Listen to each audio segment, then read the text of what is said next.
Terima kasih Anda masih menyaksikan live update. Kita menuju ke informasi berikutnya. Ferdinand Tarigan, korban bencana longsor di Sibolangit yang selamat, kini mengungkapkan peristiwa naas yang dialaminya pada Sabtu 23 Oktober 2021 lalu. Ferdinand merupakan satu di antara dua korban selamat dari insiden maut itu. Diketahui tiga orang lainnya yang juga bersama Ferdinand meninggal dunia ketika material longsor menimpa mobil yang ditumpangi.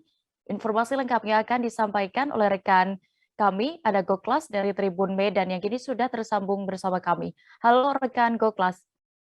Halo, selamat siang rekan Gia.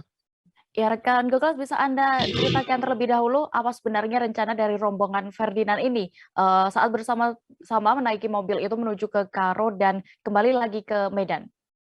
Ya, jadi sebenarnya pada hari Sabtu rombongan Ferdinand ini itu menaiki mobil Xenia, itu ada sebanyak 5 orang. Yang pertama itu Ferdinand, juga ada temannya bernama Armando, ada calon istrinya bernama Novita, ada calon mertuanya bernama Layani, dan juga teman dari Novita yang bernama Gusrini. Jadi kelima orang ini berangkat dari Medan jam 6 pagi untuk menuju Desa Tanjung di Kabupaten Karo untuk berziarah ke makam dari ayah Novita. Kenapa berziarah? Karena mereka ingin sungkem untuk acara pernikahan yang akan digelar oleh mereka pada tahun depan, itu bulan 3. Nah, selain daripada itu sebenarnya selain ziarah mereka juga bertemu dengan adik dari almarhum ayahnya Novita ataupun calon istrinya untuk menanyakan bagaimana adat istiadat untuk pernikahan ke depan yang akan mereka lalui. Seperti itu, Dea. Baik, Goklas. Dan dari video tayangan ini juga kita lihat Ferdinand yang masih dirawat di rumah sakit ini ya, tapi juga sudah bisa dimintai keterangan. Apakah Anda berhasil mendapatkan informasi atau kesaksian dari Ferdinand bagaimana terkait suasana yang ia rasakan atau lihat saat tertimbun longsor itu? Ya, jadi pada saat mereka pulang dari Karo menuju kota Medan, tepatnya di daerah Sibolangit, di daerah PDAM Tirtanadi, itu mereka tertimpa longsor, dan pada saat sebelum tertimpa longsor, si Ferdinand ini mengaku melihat calon mertua dan calon istrinya masih tertidur lelap, sementara Armando pada saat sebelum terjadi longsor itu masih sempat teleponan dengan istrinya terkait dengan keberadaannya sudah di mana. Juga Gus Rini selaku teman Novita juga baru saja bertelepon dengan ibunya untuk menanyakan kabar seperti itu. Nah, setelah terjadi tertimbun longsor, Ferdinand pun sempat pitam, artinya melihat hanya kegelapan, dan dia mendengar suara teriakan minta tolong yang dimana itu adalah korban yang selamat pertama kali, yakni adalah Gus Rini. Nah, setelah itu dia pun terjepit di dalam badan mobil serta bongkahan batu dan pasir. Setengah badannya itu ditimpa oleh badan mobil, dan dia terjepit selama 2 jam sehingga akhirnya dia bisa dievakuasi. Bahkan dia sempat juga terkena longsor susulan dan syukurnya dia masih bisa selamat. Seperti itu, Dea. Baik, Goklas. Lalu bagaimana dengan kondisi terkini dari Ferdinand?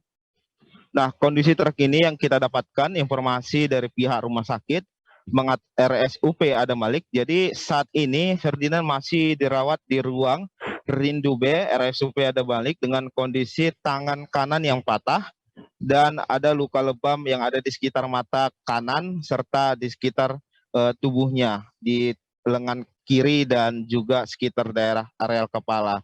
Nah, adapun dari pihak rumah sakit mengatakan bahwa hari Rabu besok hari itu Ferdinand akan menjalani operasi untuk mengobati tangan kanannya yang patah tersebut. Seperti itu, rekan Dea. Baik, Tribuners dan rekan Goklas juga sudah sempat mendapatkan keterangan dari Ferdinand. Berikut kami tampilkan video kesaksian dari Ferdinand Tarigan, korban selamat dari bencana longsor. Ketika itu lewat daripada Sindelaras itu, saya cuma ingatnya sampai Sindelaras lah saya. Tiba-tiba kejadian, saya nggak ada dengar suara gemuruh atau orang longsor yang turun atau seperti apa, nggak ada suara sama sekali. Tiba-tiba saya terbangun terbangun dari kejadian itu, saya mendengar ada jeritan minta tolong. Minta tolong dengan kaki saya mendengar itu, kaki saya pak.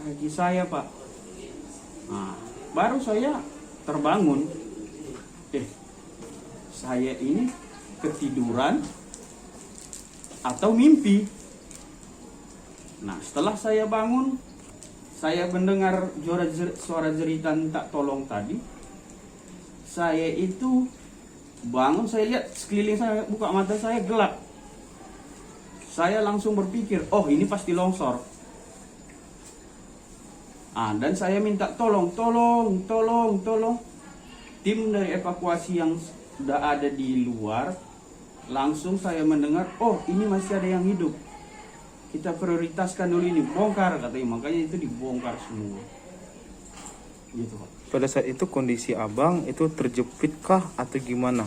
Oh, pada saat itu puji Tuhannya itu saya pada saat itu masih kondisi seperti ini.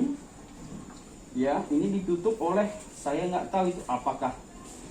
Terima kasih sudah nonton. Jangan lupa like, subscribe, dan share ya.